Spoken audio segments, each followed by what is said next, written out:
इशारा सभा आणि त्यानंतर मानसिक विकृती आणि जातीयता याचा रावण जाळणं असा जो कार्यक्रम आहे त्याच्या आधी स्वर्गीय वसंतदादा पाटील आणि स्वर्गीय राजारामबापू पाटील यांच्या पुतळ्याला आम्ही हार अर्पण केला आहे। या नेत्यांनी ह्या जिल्ह्याचा विकासही केला, एक संस्कृती दिली, एक परंपरा दिली।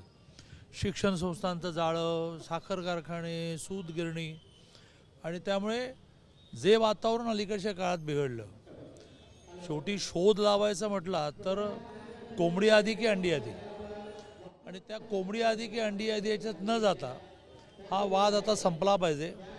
पण तो वाद वारानंतर प्रतिवार झाल्यानंतरच संपतो आणि त्यामुळे आज एकदा आमच्या भावना व्यक्त करून यापुढे सगळेच जण एक ह्या जिल्ह्याचं राज्याचं कल्चर मेंटेन करू, संस्कृती संवर्धन करू आणि मग अशा प्रकारची संस्कृती संवर्धन न करणाऱ्या मानसिक विकृतीला रावणाच्या रूपात जाळू। त्याला कोणाचं नाव दिलेलं नाही, काही नाही, त्याला मानसिक विकृती आणि जातीयताचं नाव दिलं।